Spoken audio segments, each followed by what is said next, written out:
Dolaithabi Barrage ki ising mateng na lawrok anirak yare haibadagi law ururaga matam chana ising tharaktabadagi law sire haina uyumpoki lawmi singi maikaidagi pendabu fongdorakli hiram asigi matangda uyumpoki el joy kauba lawmi amana fongdorakpada Dolaithabi Barrage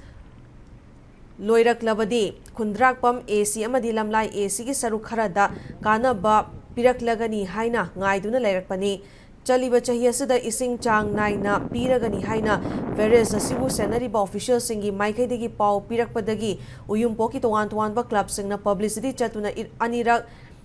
chabigi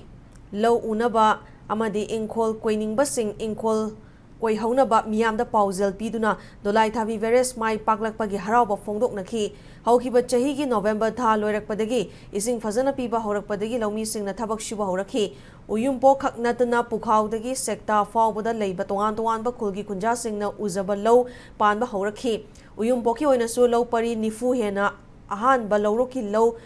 panakhi law lingba loirakpagi ising watpa yadaba matam yaurakpa February Thakai ising piba khanglep lepthoki law ising watpa yadaba matam oibana ising pibinaba mari lenaba singda haizaba chalubada unaba fanglakide lawmi singna wana law urubadu ising yaudabana maram oiraga laikrak chatuna law ayamba mang takre haujikti ising pirabasu kanba ngamlaroidabagi fibam yauraklaba matung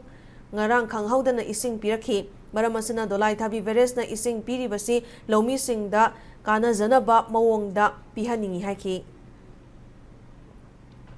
Dolaithabi dam gi ising jina lawmi praja sigi kana ba phange double crop tawdana triple crop tawdana mai pai ising ji chang naina thabana habina chingmuje ngasi bawje amta ubu phangi drabni dam ji gi ising je thai karamba matam da thage da akoi gi rainy season akoi gi kumgi nong marang kaina taraga ising chawdana akoi gi lawri padna chenba matam da Dolaithabi dam gi kenen je atukuni full da lai aduga marakta ising kangaba matam dam gi ising pama matam dana adum kenen ju patla dum talle masi karamba system no habsi department na dam sibu senabi staff sing ikai khumna jaraba akoi gi department gi miyoi sing na amta miyeng changbiro